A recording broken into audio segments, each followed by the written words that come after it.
നിലമ്പൂരിന്റെ ഒരു തെരഞ്ഞെടുപ്പ് വിശേഷങ്ങളെ കുറിച്ച് പറയാനായിട്ട് ഇപ്പോൾ യൂത്ത് ലീഗിന്റെ നേതാവ് പി.കെ. ഫിറോസും അതുപോലെ തന്നെ രാഹുൽ മാങ്കൂട്ടത്തിൽ എം.എൽ.എയും കൂടി നമുക്കിപ്പോൾ ഉണ്ട്. നിലമ്പൂരിലൊരു ഇലക്ഷൻ വൈബ് സെറ്റായോ? നല്ല വൈബാണ്. UDF-ന് അനുകൂലമായ വൈബാണ്. 23-ാം തീയതി വോട്ടെണ്ണുമ്പോൾ നിലമ്പൂർ ഇന്ന് വരെ കണ്ടിട്ടില്ലാത്ത വലിയ ഭൂരിപക്ഷത്തിന് ഞങ്ങൾ ജയിക്കും എന്നുള്ള ഉറച്ച പ്രതീക്ഷയിലാണ് ഞങ്ങളിപ്പോൾ പ്രവർത്തിച്ചുകൊണ്ടിരിക്കുന്നത്. അതിൻ്റെ എല്ലാ വൈബും ഇവിടെ കാണാനുണ്ട്. എന്താണ് ആര്യാടൻ ഷൗക്കത്തിന്റെ പ്ലസ് പോയിന്റ് ആയിട്ട് നിങ്ങൾക്ക് ഉയർത്തി കാണിക്കാനുള്ളത്? ആര്യാടൻ ഷൗക്കത്തിൻ്റെ പ്ലസ് പോയിന്റ് അദ്ദേഹത്തിൻ്റെ കഴിഞ്ഞ കാലത്ത് ഈ നാടിനെ ചേർത്ത് പിടിച്ചിട്ടുള്ള പ്രവർത്തനമാണ്. ഇപ്പം നമ്മൾ ഒരു നാട്ടിൽ ഒരു ഒരു ഒരു പ്രദേശവാസിയായ ഒരാൾ തിരഞ്ഞെടുപ്പിൽ ഇറങ്ങുമ്പം അയാൾ ഭയങ്കരമായി വിലയിരുത്തപ്പെടും. കാരണം അയാൾ അത്രയും കാലത്ത് അയാളുടെ ഒരു പൊതുപ്രവർത്തന ജീവിതം എങ്ങനെയായിരുന്നു നമുക്ക്. അപ്പോൾ അതുകൊണ്ട് ജനപ്രതിയൊന്നും അല്ലാതിരുന്ന കാലത്തും അദ്ദേഹം ഈ നാട്ടിൽ ദുരന്തമുണ്ടാകുമ്പോൾ ഈ നാടിനെ ചേർത്ത് പിടിച്ചൊരു പിടുത്തമുണ്ട്. അതിന് ഈ നാട് ചേർത്ത് പിടിക്കും. ഒരു സോഷ്യൽ മീഡിയ കൂടി തെരഞ്ഞെടുപ്പിൽ സജീവമായിട്ട് കഴിഞ്ഞു. അപ്പം വളരെ രീതിയിൽ ഹെയ്റ്റ് ക്യാമ്പയിൻസ് ഇടതുഭാഗത്ത് നിന്ന് ഉണ്ടാവുന്നുണ്ട്. അതിനെ എങ്ങനെയാണ് നിങ്ങൾ നേരിടുക? ഞങ്ങൾ ഹെയ്റ്റ് ക്യാമ്പയിൻസിനൊക്കെ അവഗണിച്ചുകൊണ്ടാണ് മുമ്പോട്ട് പോകുന്നത്. കാരണം ജനങ്ങളതൊക്കെ വിലയിരുത്തുന്നുണ്ട്. ഹെയ്റ്റ് ക്യാമ്പയിൻസ്, വ്യാജ പ്രചരണങ്ങൾ, UDF-നെതിരെ എന്തെല്ലാം വ്യാജ പ്രചരണങ്ങളാണ് നടത്തിക്കൊണ്ടിരിക്കുന്നത്. ഇത് ആദ്യമായിട്ടല്ലല്ലോ. വടകരയിൽ നമ്മൾ കണ്ടില്ലേ കാഫിർ സ്ക്രീൻഷോട്ട്, പാലക്കാടത് നീല ട്രോളിയായിരുന്നു. ഇവിടെ പിന്നെ ഈ നിലമ്പൂരിൽ തന്നെ രാഹുലിനെതിരായിട്ട് എന്തെല്ലാം പ്രചരണങ്ങളാണ്. അദ്ദേഹം SDPI സ്ഥാനാർത്ഥി പിൻവലിക്കണമെന്ന് ആവശ്യപ്പെട്ടു എന്നൊക്കെ പറഞ്ഞു. അത് CPM-ന്റെ നേതാക്കന്മാർ. അതുപോലെ ഷൈല ടീച്ചർ അടക്കം പാണക്കാട് കുടുംബം ബഹിഷ്കരിച്ചു എലക്ഷൻ എന്ന രീതിയിൽ ഫേസ്ബുക്കിൽ പങ്കുവെക്കുന്നത് നമ്മൾ കണ്ടു, ശ്രീമതി ടീച്ചർ. അപ്പോൾ അങ്ങനെയുള്ള വ്യാജ പ്രചാരണങ്ങൾ ഒട്ടനവധി വരുന്നുണ്ട്. അതെല്ലാം ഞങ്ങൾ അവഗണിച്ചുകൊണ്ട് മുമ്പോട്ട് പോകുന്നത് ഞങ്ങളുടെ ആത്മവിശ്വാസമാണ്. കാരണം ജനങ്ങൾ ഇതെല്ലാം വിലയിരുത്തുന്നുണ്ട്. ആ വിലയിരുത്തൽ ഞങ്ങൾക്ക് അനുകൂലമാകും. ഈ പോളിംഗ് ബൂത്തിലേക്ക് 19 എത്തുന്ന വോട്ടർമാരോട് നിങ്ങൾക്ക് എന്താണ് പറയാനുള്ളത്? പോളിംഗ് ബൂത്തിലേക്ക് എത്തുന്ന ജനങ്ങൾക്ക് ഈ തെരഞ്ഞെടുപ്പ് തന്നെ ആർക്ക് വോട്ട് ചെയ്യണമെന്നുള്ളതിൻ്റെ കൃത്യമായ കാരണമാണ്. എങ്ങനെ ഈ തെരഞ്ഞെടുപ്പ് ഉണ്ടായി? അവർ 4 വർഷക്കാലം മുൻപ് ഭരണപക്ഷത്തെ ഒരു MLA ജയിപ്പിച്ചു വിട്ടു. ആ ഭരണപക്ഷത്തെ MLA ഇപ്പോഴെവിടെയാണ്? അദ്ദേഹം എന്തുകൊണ്ട് രാജിവെച്ചു? അതായത് ഒരു ഭരണപക്ഷത്തിൻ്റെ MLA-ക്ക് പോലും നീതീകരിക്കുവാൻ കഴിയാത്ത കൊള്ളരുതായ്മകൾ ഒരു സർക്കാരിൻ്റെ ഭാഗത്തുനിന്നുണ്ടാകുമ്പോൾ ജനങ്ങൾക്ക് ആ സർക്കാരിനെതിരായിട്ട് വോട്ട് ചെയ്യാൻ വേറെ എന്ത് കാരണമാണ് വേണ്ടത്? ഈ തെരഞ്ഞെടുപ്പിൻ്റെ കാരണമാണ് ആര്യാടൻ ഷൗക്കത്തിൻ്റെ വിജയത്തിലേക്കുള്ള ഏറ്റവും വലിയ പോസിറ്റിവിറ്റി. ഭരണത്തിന്റെ വിലയിരുത്തൽ കൂടി ആവുമോ? തീർച്ചയായിട്ടും ജനങ്ങൾ ഭരണത്തെ വിലയിരുത്തുകയാണല്ലോ. ഓരോ പ്രദേശത്ത് നടക്കുന്ന തെരഞ്ഞെടുപ്പിലും ജനങ്ങൾ ഭരണത്തെ വിലയിരുത്തുകയാണ്. ആ വിലയിരുത്തലെല്ലാം ശ്രീ പിണറായി വിജയൻ്റെ സർക്കാരിൻ്റെ മാർഗ്ഗം താഴോട്ട് പോവുകയാണ്. അവസാനം 2026 ജനം ഇവാലുവേറ്റ് ചെയ്തിട്ട് ഫെയിൽഡ് എന്ന സർട്ടിഫിക്കറ്റ് പിണറായി വിജയന് കൊടുക്കും. 10 മാസം മാത്രമായിരിക്കും തെരഞ്ഞെടുക്കപ്പെടുന്ന MLA-ക്ക് നിങ്ങളുടെ കൂടെ നിയമസഭയിൽ നിൽക്കാനുള്ള ഒരു സമയം എന്ന് പറയുന്നത്. വളരെ വികസനം മുരടിപ്പുള്ള ഒരു പ്രദേശം കൂടിയാണ്. അപ്പോൾ അദ്ദേഹത്തിന് എത്രത്തോളം വികസനം ഇവിടെ കൊണ്ടുവരാൻ കഴിയും? 9 വർഷക്കാലമായി ഈ പ്രദേശത്ത് ഒരു കാലത്ത് ഈ മലപ്പുറത്തിൻ്റെ വികസനമെല്ലാം നിലമ്പൂരേക്ക് കൊണ്ടുപോകുന്നു എന്ന് പരാതി കേട്ടിരുന്നൊരു മണ്ഡലമാണ് ശ്രീ ആര്യാടൻ ഷൗക്കത്തിൻ്റെ പിതാവ് ആര്യാടൻ മുഹമ്മദിൻ്റെ കാലത്ത്. അപ്പോൾ അവിടെ നിന്ന് 9 വർഷക്കാലമായി ഈ പ്രദേശത്തെ വികസനത്തെ ഇല്ലായ്മ ചെയ്തത് ജനം വിലയിരുത്തും. പിന്നെ ഇപ്പോൾ നടക്കുന്നത് ഞങ്ങൾ പറഞ്ഞല്ലോ, 10 മാസത്തേക്ക് നിലമ്പൂരിൻ്റെ MLA-ക്കുള്ള തെരഞ്ഞെടുപ്പല്ല.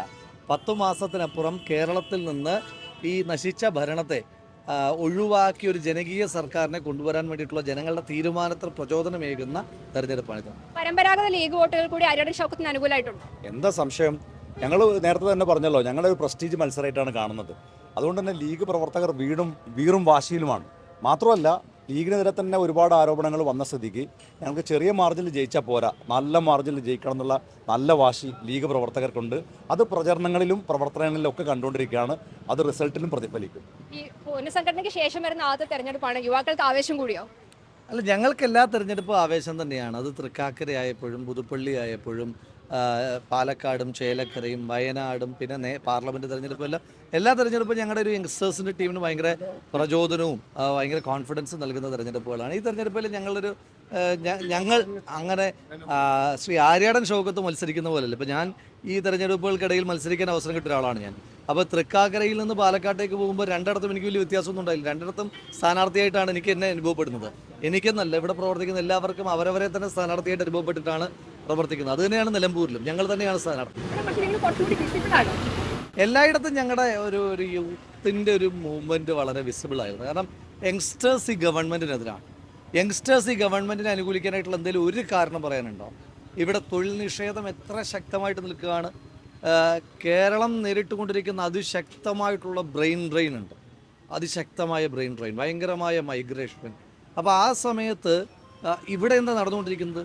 ഒരു പരീക്ഷ എഴുതി പാസ്സായി ജോലിക്ക് വേണ്ടി ശ്രമിക്കുന്ന ആളുകൾ ഒരു തൊഴിൽ പരീക്ഷ എഴുതി പാസ്സായി നിൽക്കുന്ന ആളുകൾക്ക് പോലും ആ തൊഴിൽ ലഭിക്കുവാൻ മുട്ടിലിഴയേണ്ടി വരുന്ന, കയ്യിൽ കർപ്പൂരം കത്തിക്കേണ്ടി വരുന്ന, ചൂട് മണൽ കോരേണ്ടി വരുന്ന, നടുറോട്ടിൽ ചൂടത്ത് ശയനപ്രദക്ഷിണ നടത്തേണ്ടി വരുന്ന, കാസർഗോഡ് തൊട്ട് തിരുവനന്തപുരം വരെ കൂട്ടയോട്ടം സംഘടിപ്പിക്കേണ്ടി വരുന്ന, ഇതെല്ലാം ചെയ്തിട്ടും തൊഴിൽ നിഷേധിക്കപ്പെടുമ്പോൾ മുട്ടിലിഴയേണ്ടി വരുന്ന പ്രതിഷേധങ്ങൾക്ക് കേരളം സാക്ഷ്യം വഹിച്ചിട്ടുണ്ട്. അങ്ങനെ ചെറുപ്പക്കാരോടുള്ള വഞ്ചന തുടരുന്ന ഈ സർക്കാരിനെതിരായിട്ട് ചെറുപ്പക്കാർ സ്വഭാവമായിട്ട് സംഘടിക്കും. കുടുംബ സദസ്സുകളിലേക്കൊക്കെ പോകുമ്പോൾ ഉണ്ടാകുന്ന ഒരു പ്രതികരണം എങ്ങനെയാണ്? കുടുംബസദസ്സുകൾ ഇപ്പോൾ സാധാരണഗതിയിൽ UDFിൻ്റെ കുടുംബസദസ്സുകളുടെ എണ്ണം കുറവായിരിക്കും. പക്ഷേ ഇത്തവണ ഞങ്ങൾ നോക്കുമ്പോൾ വലിയ ക്രമാതീതമായ എണ്ണമാണ് കുടുംബസദസ്സുകൾ സംഘടിപ്പിക്കാൻ വേണ്ടി. കാരണം അത് കുടുംബിനികൾ, പ്രത്യേകിച്ച് സ്ത്രീകൾ, ഞാൻ പറഞ്ഞല്ലോ, സ്ത്രീകൾ ഓരോ ബൂത്തിലും സ്വമേധയാ കുടുംബയോഗങ്ങൾ സംഘടിപ്പിക്കാൻ വേണ്ടി മുന്നോട്ട് വരുന്നൊരു കാഴ്ചയാണ് കണ്ടുകൊണ്ടിരിക്കുന്നത്. അപ്പോൾ സമൂഹത്തിലെ ഓരോ വിഭാഗം ജനങ്ങളും ഈ സർക്കാരിനോടുള്ളൊരു പ്രതിഷേധം രേഖപ്പെടുത്താനുള്ള ഒരു അവസരമായിട്ടാണ് ഈ തെരഞ്ഞെടുപ്പിനെ കാണുന്നത്. അതാണ് കുടുംബയോഗങ്ങളുടെ എണ്ണമൊക്കെ കൂടാൻ കാരണമായിട്ട് ഞങ്ങൾ മനസ്സിലാക്കുന്നത്. ക്ഷേമ പെൻഷൻകാരെ കൂടെ ഇപ്പം ഇതിനൊരു പ്രചരണത്തിന്റെ ഭാഗമായിട്ട് തെരുവിലേക്ക് ഇറക്കാൻ പോവുകയാണ്. അതിന്റെ നേട്ടങ്ങൾ ഞങ്ങൾക്ക് കിട്ടുന്നുണ്ടെന്നുണ്ട്. അതിനെങ്ങനെയാണ് തെരുവിലേക്ക് ഇറക്കുന്നവർക്ക് പെൻഷൻ കൂടെ കൊടുക്കണം. കുടിശ്ശിക കൊടുത്തിട്ട് തെരുവിലേക്ക് ഇറക്കിയ സന്തോഷമാണ്. കാരണം ഞങ്ങൾ കാരണം അവർക്ക് പെൻഷൻ കിട്ടിയാലും ഞങ്ങൾക്ക് സന്തോഷമാണ്. ഇനി ഞങ്ങൾക്കെതിരായി വോട്ട് ചെയ്യാൻ വേണ്ടിയിട്ട് അവർക്ക് പെൻഷൻ കിട്ടിയാലും ഞങ്ങൾക്ക് സന്തോഷമാണ്. അവർക്ക് കിട്ടണം എന്നുള്ളതേ ഉള്ളൂ. അത് ഇലക്ട്രൽ പൊളിറ്റിക്സിനപ്പുറമാണ്. കാരണം ഞാനൊരു ജനപ്രതിനിധിയാണ്. എത്ര മനുഷ്യന്മാരാണെന്നറിയാം, പ്രായമായ അമ്മമാരൊക്കെ വന്നിട്ട് മോനെ മരുന്ന് വാങ്ങാനുള്ള പൈസ പെൻഷൻ കിട്ടിയിട്ട് തിരിച്ചു തരാമെന്ന് പറയുന്ന അമ്മമാരുണ്ട്. അത് കേൾക്കുമ്പോൾ വലിയ പ്രയാസം ഉണ്ടാകും. അവരുടെ ആകെ ആശ്രയം പെൻഷനാണ്. അത് നിങ്ങൾ തെരഞ്ഞെടുപ്പിൻ്റെ പ്രചരണത്തിന് വേണ്ടി ഉപയോഗിച്ചാലും ഇല്ലെങ്കിലും ഞങ്ങൾക്കെതിരായി ഉപയോഗിച്ചാലും ഇനി നിങ്ങൾക്ക് ആ വോട്ട് കിട്ടുമെങ്കിൽ വാങ്ങിക്കും. പക്ഷേ ആ സാധുക്കൾക്ക് പെൻഷൻ കൊടുക്കണം. അത്രയുള്ളൂ ഞങ്ങളുടെ ഡിമാൻഡ്. മലപ്പുറത്തെ കുറിച്ച് പറഞ്ഞ പരാമർശത്തിൽ ഇന്നുവരെ പിന്മാറാൻ മുഖ്യമന്ത്രി തയ്യാറായിട്ടില്ല, തിരുത്തേണ്ടതല്ല. പിന്മാറാൻ തയ്യാറായിട്ടില്ല എന്ന് മാത്രമല്ല, അത് തെറ്റായിട്ടുള്ള പ്രചരണമാണെങ്കിൽ എന്തുകൊണ്ടാണ് അത് ഹിന്ദു പത്രത്തിനെതിരായിട്ട് ഇന്നത്തെ ദിവസം വരെ CPMോ മുഖ്യമന്ത്രിയോ സർക്കാരോ ഒരു കേസ് കൊടുക്കാത്തത്, ഒരു കേസ് രജിസ്റ്റർ ചെയ്യപ്പെടാത്തതുകൊണ്ട്? കാരണം അത്രമാത്രം ഹീനമായ ഒരു പ്രദേശത്തെ വക്രീകരിക്കുന്ന ഒരു പരാമർശം മുഖ്യമന്ത്രിയുടെ ഭാഗത്തുനിന്ന് ഉണ്ടായിരുന്നൊരു പത്രം പറഞ്ഞിട്ട് ആ പത്രത്തിനെതിരായിട്ട് എന്ത് നിയമ നടപടി എടുത്താൽ വിറയ്ക്കും. കാരണം അദ്ദേഹം പറഞ്ഞ വാക്കുകളാണ് കൊടുത്തത്. കോൺഗ്രസിന്റെ എല്ലാ യുവ നേതാക്കളും ഉണ്ട്. വളരെ സജീവമായിട്ട് തന്നെ സർക്കാരിനെതിരെയുള്ള ഒരു വലിയ പ്രചരണങ്ങളുമായി സർക്കാരിന്റെ എല്ലാ നിലപാടുകളെയും ചോദ്യം ചെയ്തുകൊണ്ട് കോൺഗ്രസിന്റെ പ്രചരണം മുന്നോട്ട് പോവുകയാണ്.